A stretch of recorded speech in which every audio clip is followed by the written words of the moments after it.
Okay, Salman. It's good to speak to you again. How are you anyway? How's things going? I'm good, my brother. Life is beautiful. Mhm. Everything is going well. We Yeah, recently had some cold weather here in Philadelphia, is but that right? just like with anything else, cold, hot, good, bad, we just have to keep striving forward with whatever God blesses us with. Nice one, nice one. So, Salman, okay, so let's talk about this subject we were discussing. So, before recording this, we were talking about, let's call it New World Disorder, or as you mentioned, order out of chaos. Yes. So we'll talk about this. Now, for the type of people we're looking to listen to this, are the type of people that are, let's say, on the same wavelength as us. So there's going to be a lot of people listening into this that just won't care, and that's okay. So let's just have a conversation, and let's just discuss these issues because it's important to you. It's important to me. It's more than just a hobby for us. I mean, this is what we're. This is our do you know what I mean by that? This is just more than a hobby to you and me. Oh, definitely, my brother. It's a way of life. It's a Hmm. way of life and a way of conduct and understanding that only those that Hmm. operate on our frequency can understand. Exactly. And sadly, I think that's the minority of people. But if you're one of those people and you're listening in, this is for you guys as well as ourselves. Anyway, so New World Disorder. I mean, what I like this term New World because, like, I think that describes the situation we're in. Like, Salman, I think we're living in a world that the earth has never seen the likes of before. So I want to discuss this first. So you go first. I mean, what do you think makes this world we live in? Let's just call it the new world. What makes the new world unique? What is it? Well, the aspect of what I've seen makes the world unique is Mm-hmm. the aspect of the internet, how we're all interconnected with one another. Mm-hmm. So you could be at anywhere, any part of the world, like you and I, for example, Exactly, and exactly. we're basically talking to each other like we're right next to each other. So the Mm-hmm. access of being close to each other, access to knowledge, access to humanity and Mm-hmm. its resources, and you have many things that are out there in terms of knowledge, resources, videos, anything that's out there that can help you. But the other side of it, there are many things that don't help you, but Mm-hmm. actually destroy you in many ways. So Mm-hmm. this aspect of this world being too connected and too much knowledge available is usually the peak of any civilization before it declines or it falls Mm-hmm. into chaos. So Mm-hmm. that's what we're seeing right now is the world and civilization being at its peak with all of its advancements and technology, but spiritually and morally, people are still very backwards. Mm-hmm. Mm-hmm. I agree with you. I mean, see the internet people. I mean, I think we don't realize how significant that is. It's almost it's a complete disruption to the natural environment of a human. We are. I mean, these internet platforms, these are real. I mean, we call them virtual, but they're real. I mean, and now a lot of us are. That is our human interaction via the internet, via wireless technologies. And if you remember, I mean, that's not where we came from. And we came from living in the trees, hunter gatherers. That's our history. That's what we evolved to live. Those are the conditions we evolved to live under. Not this. Not a situation whereby, like you said, we can access any knowledge we want in an instant. We can go to the store and get whatever we want in terms of food and drink. Um, things like this. Science. I mean, now we're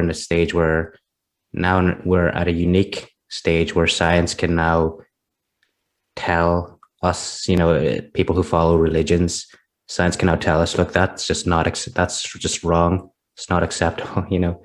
An example of that is the whole flat Earth. The Earth being flat. There were religious implications for that in the past, where if you said the Earth was round, you could have the church coming, whatever church coming after you. So Definitely. now we're at this really weird place that we didn't evolve. It's just a complete disruption. And with that kind of disruption, like if you throw a pebble into a river, it's going to make ripples, waves. and this is, I think, what's happening. And so there's going to be upsides and there's going to be downsides in that disruption, just like in the wave that's created when you throw the pebble into the river. There's sort of peaks and troughs. Mm-hmm. And I think, I think there seems to be a lot of disadvantages at the moment. That's why we're sort of referring to this as New World Disorder. And I feel that that's where we're at. We're just, we've got all this technology, but we're still, all of us are, a lot of us are still suffering inside. Um, and I want to, let's look at that. I mean, do you think the world we live in is in disorder? And if you do, can you give me examples so we can sort of prove that? Oh yes, definitely. I mean, there's a whole list that's Mm, currently there to show how disordered this world really is. mm, It's an interesting conversation that we're having because I was at the park this morning mhm, and I was feeding the birds as mhm. usual, like I do. I remember your And when videos. Yeah. yeah, yeah, definitely. So when I was feeding the birds, Uh, there was two squirrels that came up. So they didn't disturb the birds. The birds mm, didn't get scared of them. And together they were mm. sharing the food and Wow. sitting in harmony and breaking bread together. Mm, And I came to a realization that if two different animal species can do that, then why can't the human beings get along who only belong to one species, mm, but then they're have destroying each other over whose race or religion is superior, but they're all mhm, part of the same species. So mhm, we look at the aspect of even with all of the technology and knowledge and advancements, people are still divided. mhm, People still tend to stick to their own ethnic enclaves, no matter what country or mhm, part of the world you live in. People usually tend to stick to their own. They don't want to branch out and learn about others and experience others in their, I guess, way of life. mhm, You have the aspect of relationships that people are not being faithful to each other, how it was in the times of our parents and mhm, grandparents. You have many other different aspects where you have society which is built on greed. Anywhere where you go, they rather see how much they can squeeze out of you mhm, instead of helping you in any way.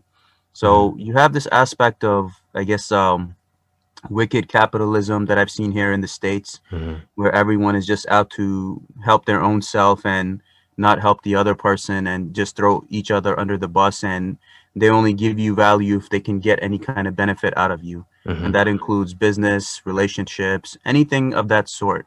mhm, And if and it, we have a lot of traumatized people out here, people that are not healed in many ways. And then you have a system on top of that that is not designed to give them a break with mhm, jobs, with bills, with taxes. And it's one thing after another. And that's why most people are just afraid. They're afraid to interact with each other. They just want to survive on their own and have this aspect of individualism that the West promotes, that just worry about yourself, don't worry mhm, about the other people. So as time goes on, relationships falter. People are just being more individual, and technology and AI and this aspects of instant gratification takes more and more control of our lives. There is going to be more disorder as time goes on. It's inevitable because we're out of touch with each other, we're out of touch with nature, we're out of mhm, touch with ourselves. There's many out there that are I guess projecting on the aspect of ego and trying to feel secure, while mhm. they think that being secure and operating from their ego and trauma is helping them, but they're actually isolating themselves, where in the end, people that they love, in the end, no one will be left standing beside them. And that's what this society is pushing us towards. If I said to you, you know what, we're more advanced than we've ever been before, and things are okay, things are actually getting better, how would you, you know, and I don't believe that, but say I said that, let me play devil's advocate and say Yeah. that, can you disprove that? How would you disprove that? Or do you believe? I can disprove that because when I listen to my parents and grandparents speak of the Mhm, times and how people in the back in those days could survive on one income, where a man could go and survive on one income, he could take care of his wife, he could take care of his children. They had better food, better access to many different things, a healthier, longer lives compared to how the young are dying earlier and getting diseases earlier mhm, these days. So back then, you could survive on one income and have a good, healthy, full life and see the aspect of living a full life and seeing your kids growing up, getting married, retirement, seeing your grandkids. mhm, Now it's like you have the aspect of promoting freedom and individualism, where both the man and the woman are working. So Mm, who's going to have the time to get married, raise a family, continue the human lineage, continue the human culture and traditions? Right now, even if you have 2 to 3 incomes in one household, you cannot survive because of the cost of living that has gone up and is continued to rising, mhm, while the wages are still stagnant or in decline. So it's very different because, yeah, we have the aspect of technology and knowledge and all that, but humans right now are stuck in a very pivotal mode because you have the aspect of you being barely able to survive with whatever income you have. On top of that, young people cannot afford to get married and raise a family anymore. And you have the aspect of the agents of chaos who operate in all races, religions, and countries of the world, who perpetuate one human group against the other. mhm, So we stay in this continuous cycle of just working enough to survive. And then there's the aspect of racial and religious divisions and other divisions that are out there. And then you have people that are traumatized, that are not making the effort to do anything. And even if they do, their whole world shatters before them. So mhm. there's not enough healing and love going around, and I think the human family really needs some kind of intervention at this point to really get things back to normal before we're on this train and the train is going 100 miles an hour Mm, into the deep ocean, and we need mhm, to get ourselves under control and sit down and center ourselves mhm. to realize who we are, what we're meant for, and what we're going towards.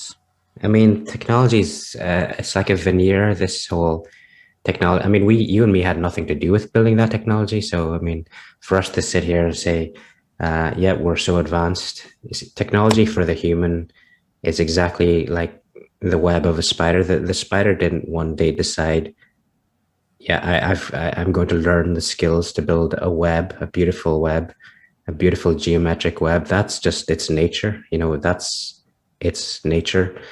And it's our nature to produce technology. That's part of our DNA.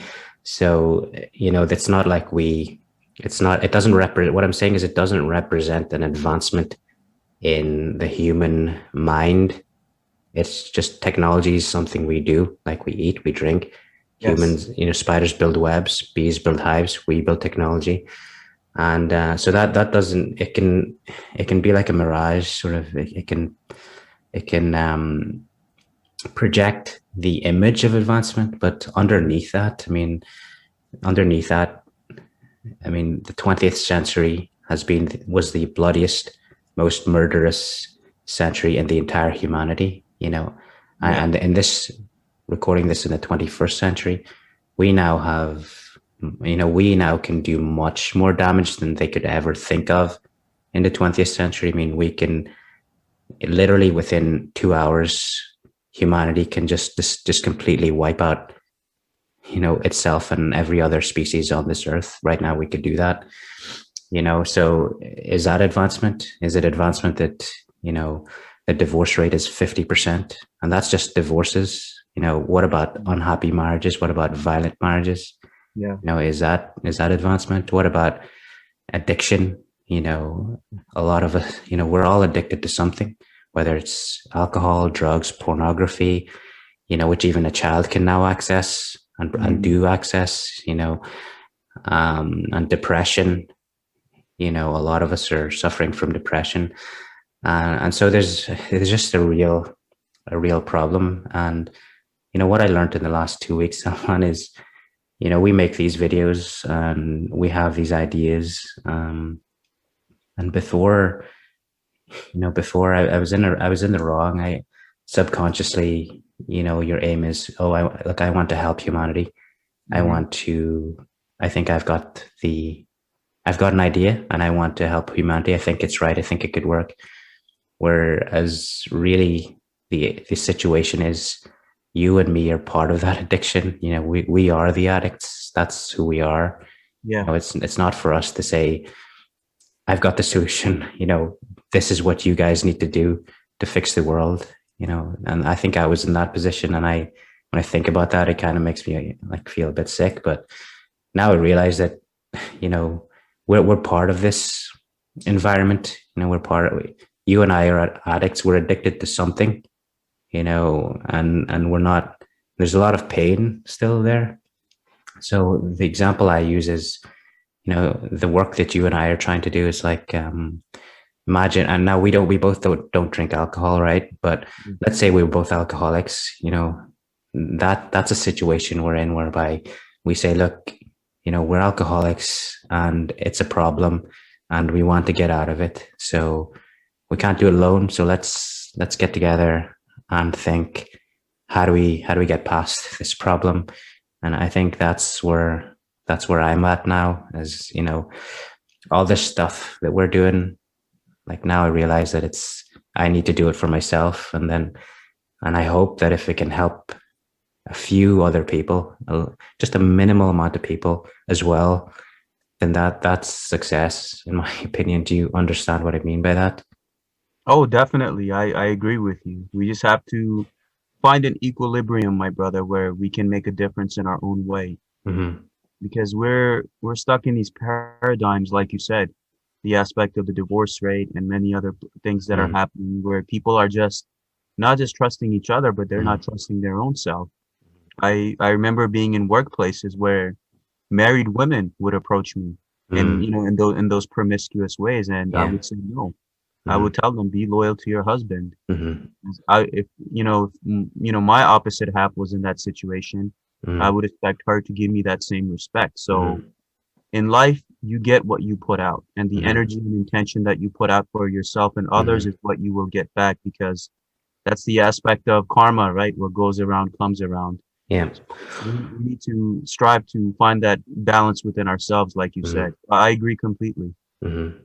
I mean, and there's going to be a lot of people that just probably won't get what we're talking about, but you don't want to end up in the situation whereby you give your life, you give your money, you give 20, 30 years of your life to an idea that you had, working for someone else's ideals, working for someone else's dreams, and then you end up on your deathbed, then realizing that none of that meant anything, none of that was success. Mhm. It just appeared success, the money, the cars, but in the end of the day, you were working for someone else's ideology, which may or may not be a good one. um and that's another point. The way things are going, we grow old, we end up in a nursing home, and then we pass away. That just seems where we're at now. And I don't know. I don't know. What do you think? Oh, my brother, I agree completely. And the way that I see it is, there was a Sufi from Pakistan, Mm-hmm. and his name is Baba Bulle Shah. Mm-hmm. And Baba Bulle Shah teaches us that this life is a 2-day festival. Mm-hmm. Like when you have a festival or carnival that comes to town, and it's there for maybe 2 to 3 days, maybe maximum 4 days, and eventually they pack up and leave. So this is how our human life is. We come out of our mother's womb. We're here for as long as we need to. We grow up. They tell us to go to school. Then they tell us who we are, what our identity is. Then we grow up defending that identity, Mm-hmm. something that you never personally chose yourself. Mm-hmm. And you grow up in the system. Then they tell you, okay, now you have to survive, pay bills, do all these things, get married. Mm-hmm. And then the cycle continues with your future lineage. Mm-hmm. And the way that I see it is, I take my life on a day-to-day basis. Mm-hmm. So if I'm alive today and I'm speaking to you, then Mm-hmm. that means God still has a purpose for me. Where I woke up, I was meant to Mm-hmm. speak with you and do the things that I'm meant to do, go to the places that I'm meant to go, see the Mm-hmm. people that I'm meant to see. So I carry my life with that mentality. I don't care what has passed, what is coming in the future. I'm living in the Mm-hmm. now moment. Yeah. And that's the gift that life of God gives me every day, that Mm-hmm. if I don't wake up tomorrow, then that means Mm-hmm. my purpose was fulfilled. And Yeah. you're here on this world as long as you're needed, not a second more, not a second less. There's I people love who that. I love who that. leave at Yeah. a young age, some people leave at a middle age, some Mm-hmm. people leave at an old age. So Mm-hmm. I take my life to a day-to-day basis, and I try not to attach myself to this Mm-hmm. world. It's like what the Prophet Muhammad, peace be upon him, and the Buddha both said, that Mm-hmm. let go of the attachments of this world, which is an illusion. Mm-hmm.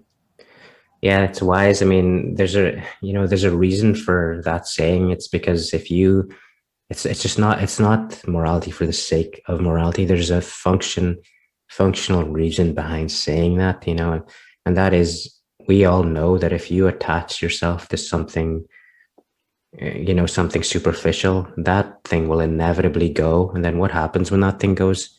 You get this really deep pain that none of us want to feel, and just a proof, sort of a sign that something is wrong, is just depression. The amount of people that are depressed, you know, clinically depressed, not counting the ones that are depressed and never report it, never talk about it. And you see, and again, another sign is you see the people there are people who have everything: money, fame, relationships, physical things. They have everything, and yet they still commit suicide. You have to ask, why is that? What's or they become addicted to drugs to sort of numb. And a lot of that, a lot of addiction comes from pain, to numb up the pain. So you have to ask, if they have everything this world has to offer, if they have all of this, why are they still suffering internally? Why do they still commit suicide? Why are they still addicted to drugs? Yeah. And we see this in our celebrities that we like, that we love and follow. They, if they are in pain, what chance do we have that don't have all these, don't yet have access to these resources? So that just, I mean, depression. Can you talk to me about depression, in fact? Because there might be someone listening to this who Hmm. suffers from depression. So let's talk about that. Yeah, so before I talk about depression, Mm-hmm. there's two things that I would like to Mm-hmm. lay Mm-hmm. the foundation, which will add to Of what I course, will yeah. say about Say whatever depression. you want, mate. Say whatever you want. So to start, Imam Ali had a quote saying that he who sells this life for the next loses either of them. Okay. Now we have the aspect of those that we look up to in the music industry and the film Mm-hmm. industries and these different industries that everyone's looking up to these individuals, but Mm-hmm. you do not know what they had to do to get to where they are because Mm-hmm. in order to gain something, you have to give up something. Yeah, the Maybe they price. had they had sold out their own self, they sold their own soul, they sold out their friends and family. Mm-hmm. Something somehow has to take place for that energetic exchange of power and energy to take place. And we see with their money, with their resources, with billionaires getting divorced, that money is never usually the answer because there is a aspect of Sufi Islam where Mm-hmm. the angel of death, Azrael, visits you 5 times a day during the 5 daily prayers.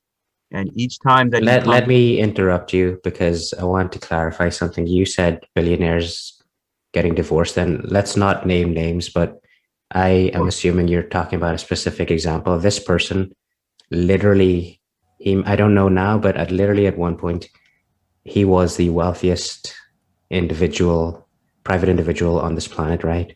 definitely. And even he is now getting divorced. So that is a sign of something. But continue. Yes, so I was saying that in the Sufi aspect, you have the archangel Azrael that Mm, God sends 5 times a day in correspondence to the 5 daily prayers to check up on you. mm-hmm, And each time Azrael will ask God that, God, can I take his soul now? Can I take mm-hmm, it now? Can I take it now? And each time God will say no. Only when I tell you to take it, then you take it. mm-hmm, And then there came a time where there was a man who was a very rich man, very resourceful. He had everything you could imagine and more: mm-hmm, women, cars, businesses, money, anything that your average man dreams of, he had it. So there came a time where Azrael came to collect him because God gave him permission. And he started crying. He said, "Please give me more time." And Azrael said, "No, God gave me the command. I have to take you." He said, "What about my wife? What about my kids, my money, my businesses, my resources?" mm-hmm, He said, "No, you're not going to take any of that with you. That was only for this life." mm-hmm, And he said, "What can I take with me?" And the angel of death said, "The only thing that you could take with you is the good that you did for yourself and others and the spiritual wealth you carry in your heart." mm-hmm, And then the angel of death showed him a flashback of his entire life in front of his eyes, of how to get to where he was, he did people dirty, he cheated people, and there were many people that he had committed wrongs against to get to have his business succeed and make money. mm-hmm, And tears just started flowing from that man's eyes, and he has asked God for forgiveness. That, God, please forgive me, for mm-hmm, had I known, I would not have lived my life in that way. So that moves on to the aspect of what we see with this foundation that I laid with these two subjects, the aspect of depression. Hmm.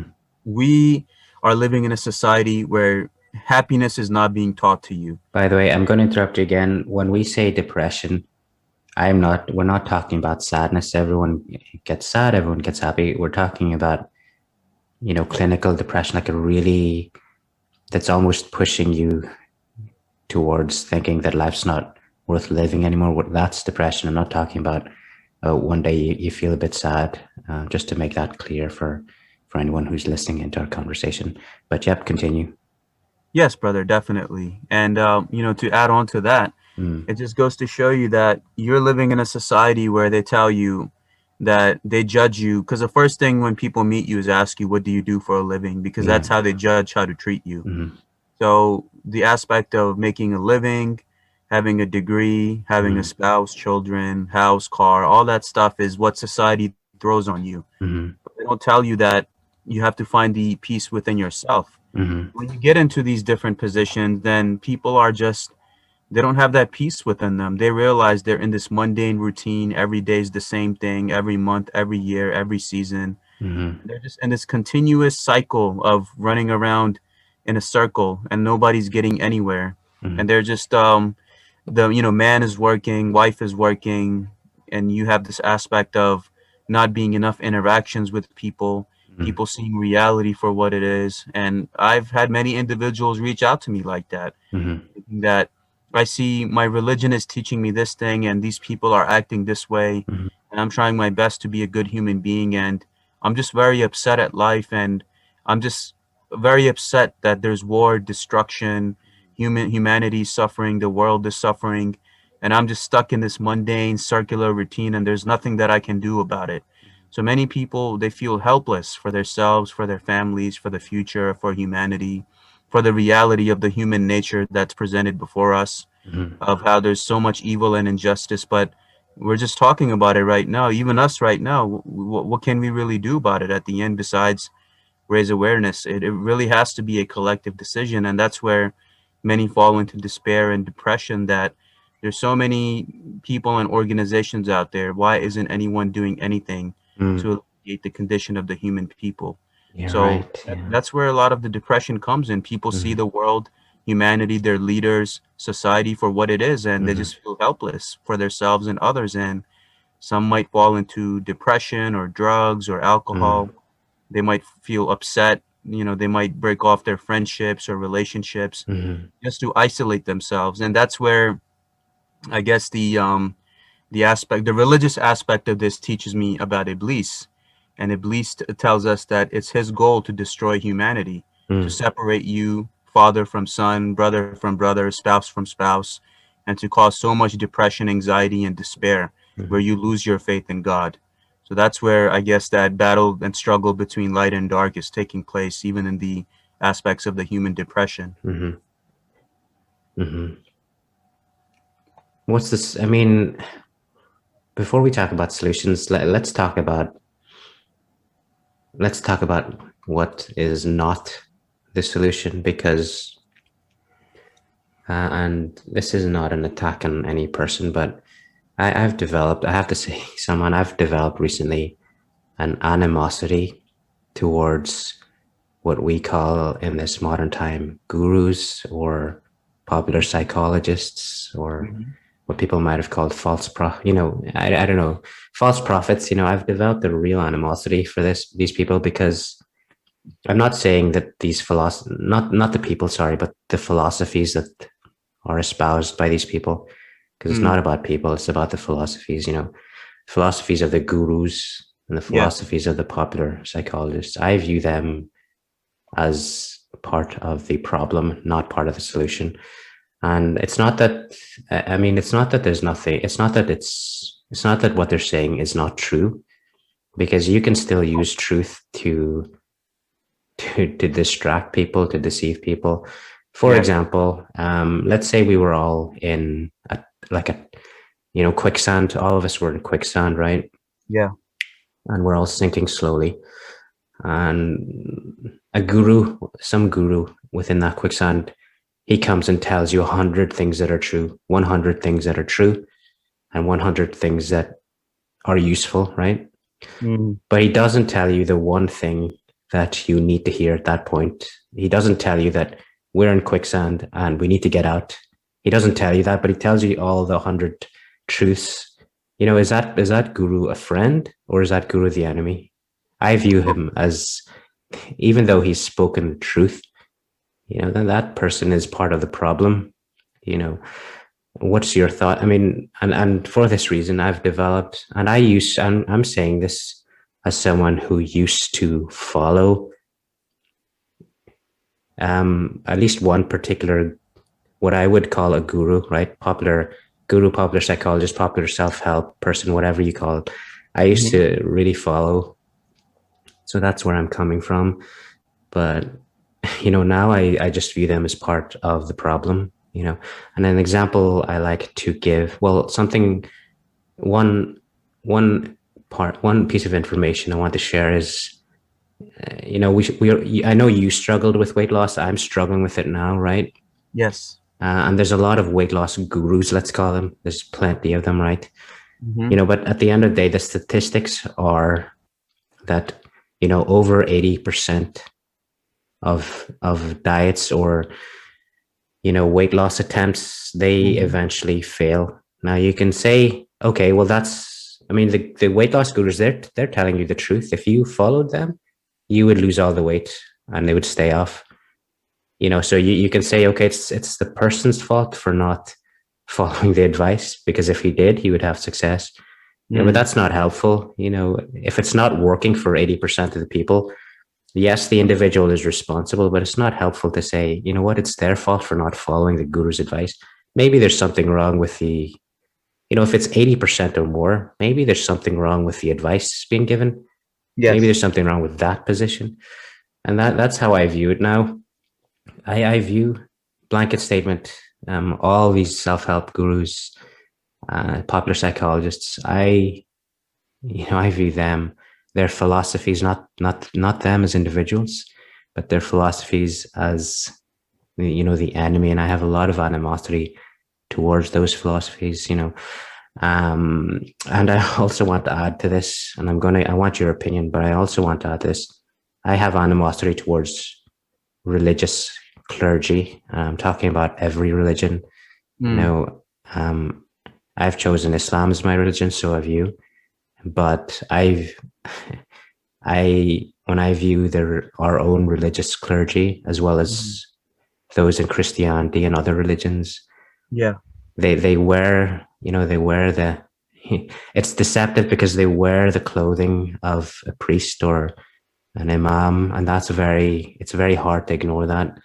But a lot of them too, without naming individuals, and I don't have an individual in mind when I'm saying this, but generally speaking, I don't view them. I view them. Well, I'm aware that maybe they are not our friends, is what I'm Yeah. saying.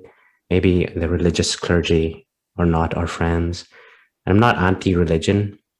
I mean, if you take, because you can take the opposite stance, like what happened in maybe, let's say, communist countries where they went to the extreme, and they may have seen the evil that the religious clergy were perpetrating, and they did do a lot of evil. And so they took the opposite. They just took the opposite polarity, the opposite extreme, and just wiped them out. And that's also not the solution. So I don't have a problem with religion, but Mm. it's like if you have a tank of crystal clear water, right? And then someone else comes and dumps a lot of impurities in it, dumps a lot of mud, and makes that water now muddy, dirty water, not drinkable even. You know, this, to fix this solution, to fix this issue, it's not that you have to change the molecular structure of the water. The water is there. You don't need to change it.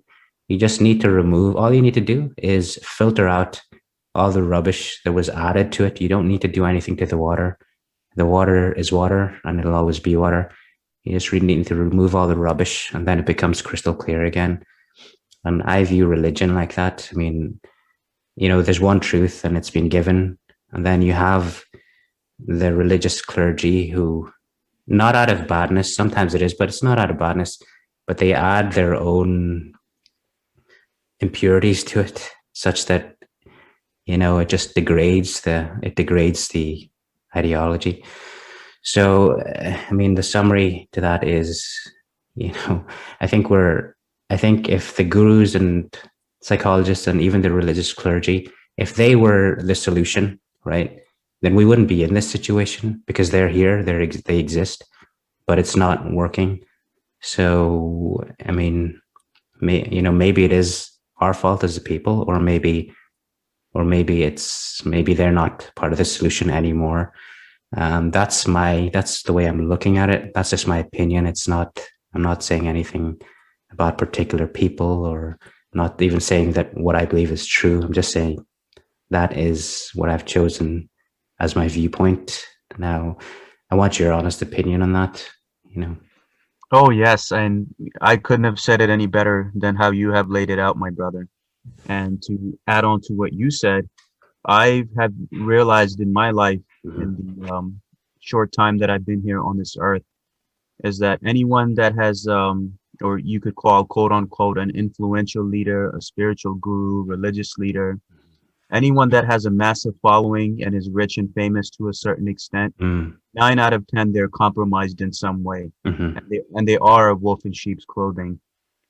There was a one of my friends, Mm. without naming their name and background, they had recently read a book Mhm. about how like the dominant man has more than one woman in his life.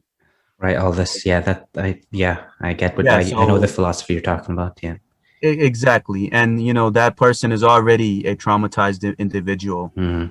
and losing the balance within their own self, within the Mm. divine feminine and divine masculine. Mm. So when you have somebody like that, because unfortunately in today's society, people are also gullible. Mm. They can just pick up and read any book and think that they know something. Mm. But ultimately, your experience comes from your own personal experience of Mm. dealing with different factors. So reading that stuff, these people divide relationships, they divide friends, they divide families, not knowing Mm. that what you're reading is not benefiting you in any way. Yeah, it's all good and all that. Maybe for 2, 3 months you'll feel good about it. Sorry for interrupting you, but that's just so you just said it so beautifully there. 2, 3 months, or it can even be a year. It can be 2 years.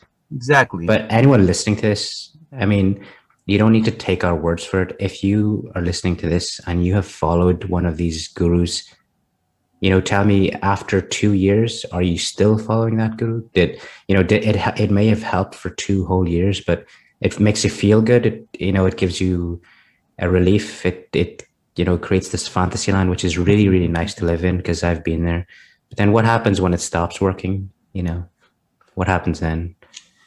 Yes, exactly. And my brother, we see the aspect that in today's society, in terms of all of this stuff, are the modern man and woman is not a man or woman of their word. They Mm. like to jump around, have second or three opinions about one day they like somebody, then the other day they don't like somebody.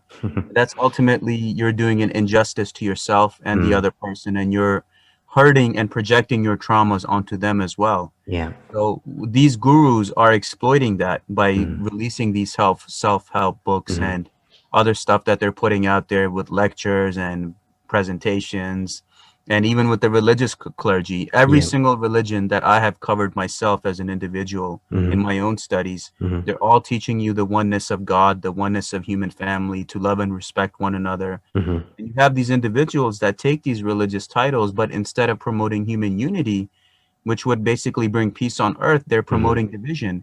And how many Mm. people have suffered and died because of religious divisions and religious wars, even Yeah. though if they took the time to really study the esoteric origins of their religions, Mm. you would see that it's all teaching the same exact thing. Mm. And God is basically the same God is being expressed in different viewpoints. So Mm.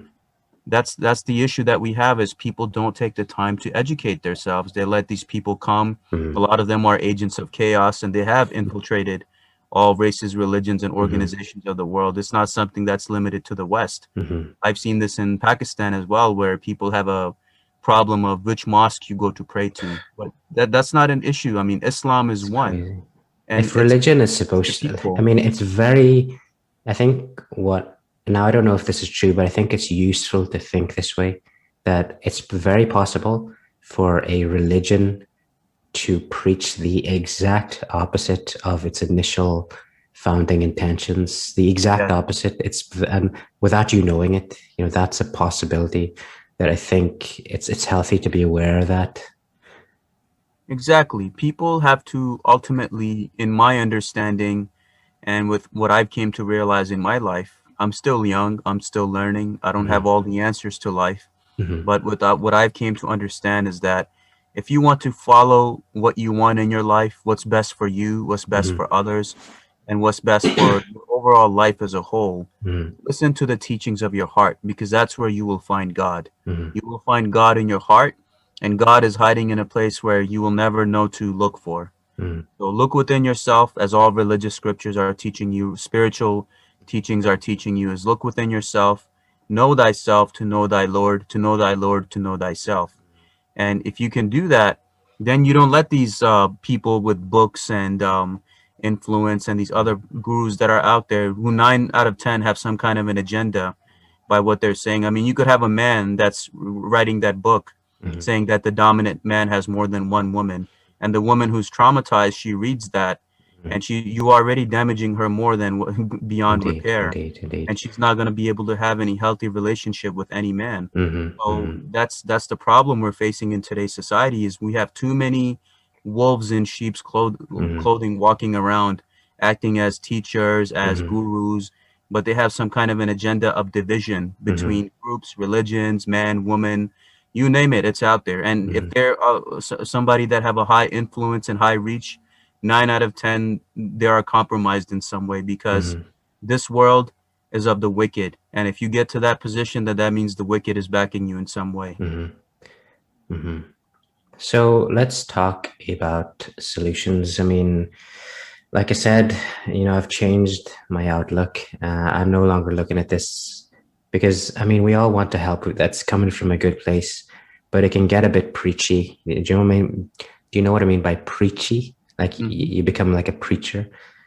Sort of you're standing on a pedestal that you made yourself, and because it makes you feel good at the end of the day, but so and there's nothing wrong with that. It's just a natural. I mean, you want to help people, but like I said, now I'm coming from the point of view as you and me are the addicts. We are this, the sufferers. We're the ones who did wrong to ourselves and thereby did wrong to other people.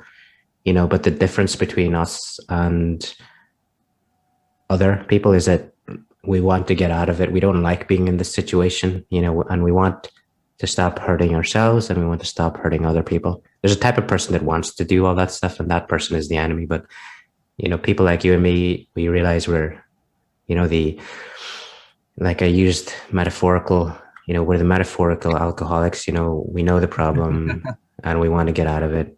And we Yeah. know it's going to be difficult and we know it needs to be done as a collective. So we've discussed people who we feel are not helpful, the gurus and so on.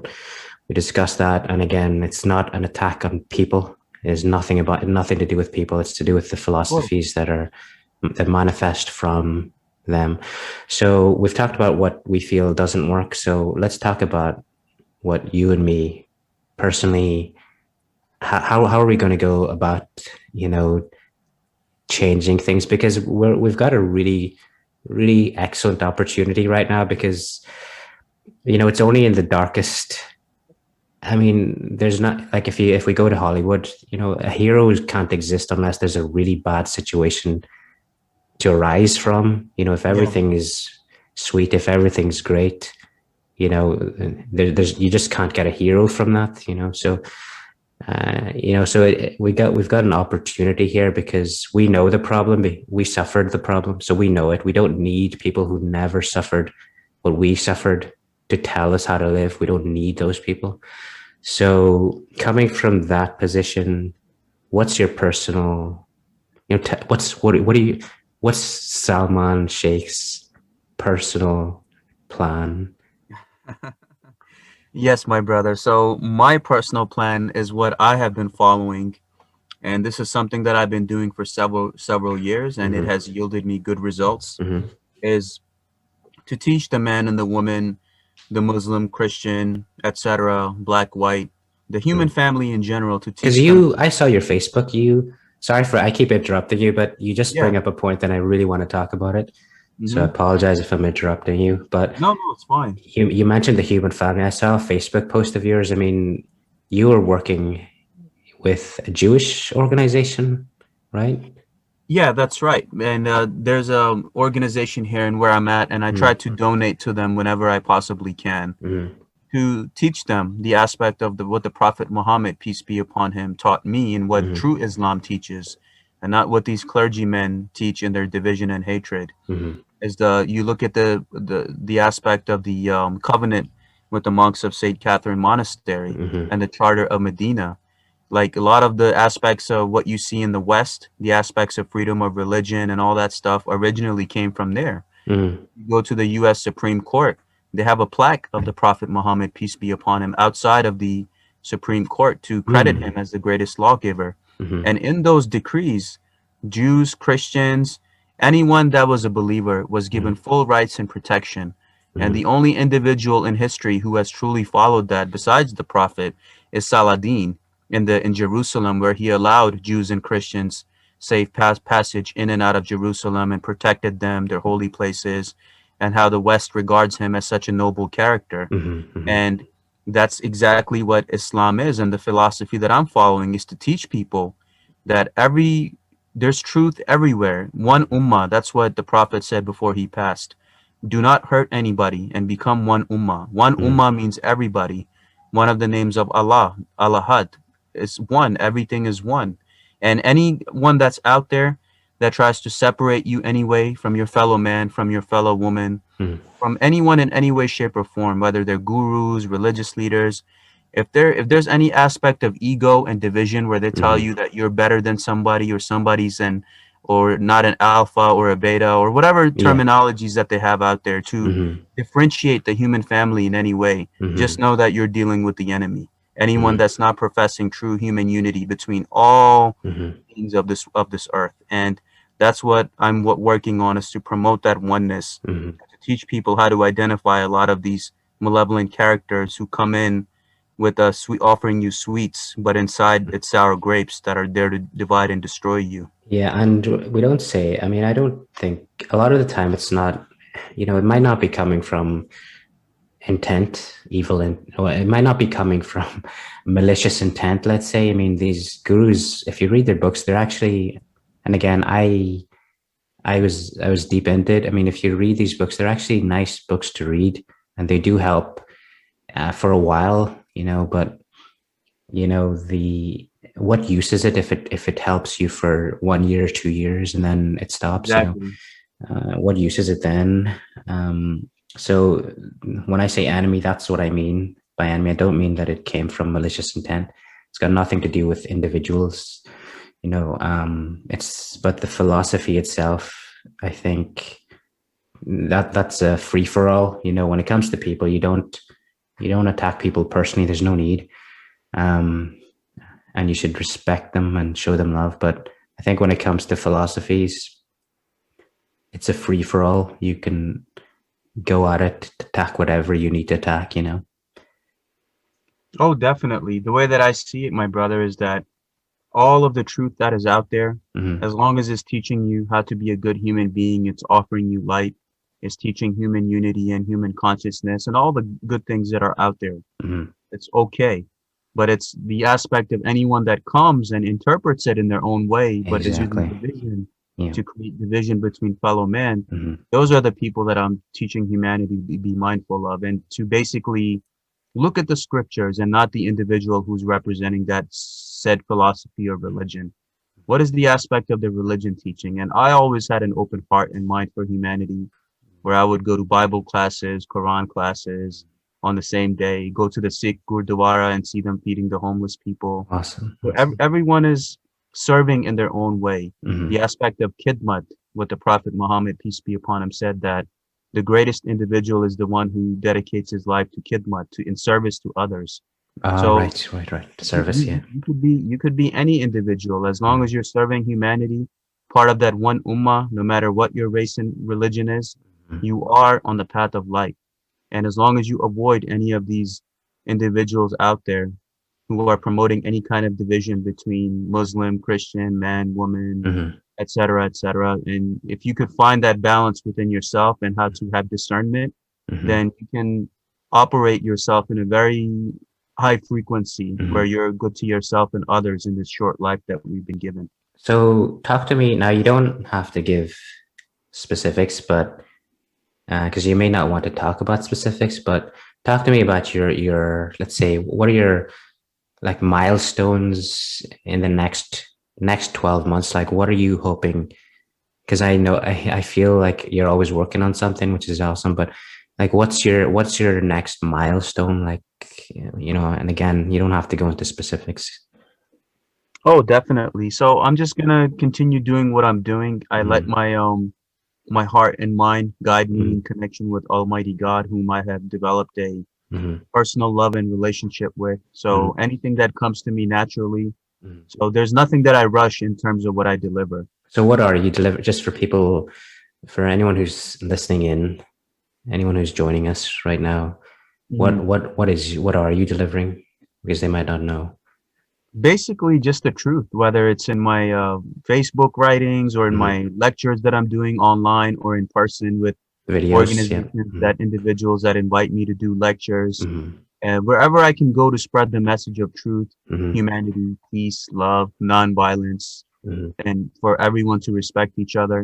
And that's the path that's been carrying me forward. And next 12 months, mm, well, no matter what place or location or venue that I'm in, I'm going to mm, continue operating from that same love and light and frequency with mm, God letting my guiding my heart from a day-to-day basis with my mm. life.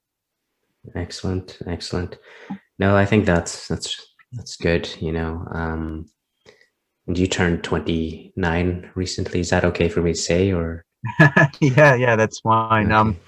So this is my last year of the 20s. Mm, Let's see what God has in store for me before I hit the 30s. mm.